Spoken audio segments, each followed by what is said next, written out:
China will now prepare to issue a devastating retaliation to the UK following the decision over Huawei's presence in the 5G network and criticism of the new security law in Hong Kong, an expert has warned.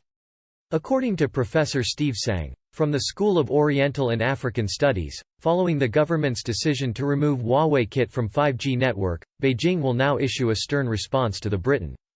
UK-Sino relations have been rocked over the last few weeks due to the decision, the allegations of mismanagement over the coronavirus and criticism over the new security law in Hong Kong.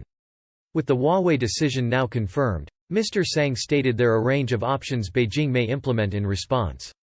He told Express, the Chinese government held off retaliating until the decision was made on Huawei. Now it has been decided, they will punish us both over the BNO proposal and Huawei. Potentially they can stop Huawei supplying us with any 5G components or spare parts for the 3 and 4G networks. They can pressure British companies in China or indeed Hong Kong. They could detain British citizens.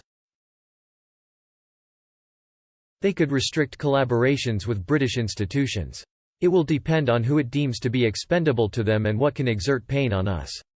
After mounting pressure from the US, the UK government announced the removal of all Huawei kit from the 5G network by the end of 2027. Buying any new 5G equipment made by the company will also be banned after December 31, 2020. This decision was following the advice provided by the National Cyber Security Center on the impact of new US sanctions on kit from the telecommunications giant. Due to US sanctions on semiconductors and software to build the equipment, Boris Johnson reversed the decision he made in January. Beijing quickly condemned the decision by the government as groundless. Foreign Ministry spokeswoman, Hua Chunying, who said, "The UK side has used groundless risks as an excuse to cooperate with the United States, violating the relevant commitments made by the UK. Any decisions and actions must come at a cost." The rhetoric pointed towards the UK has only been intensified following Mr. Johnson's decision to offer Hong Kong nationals the right to citizenship. Announced earlier this month, the proposal would offer 350,000 UK passport holders the right to stay in the UK for 5 years.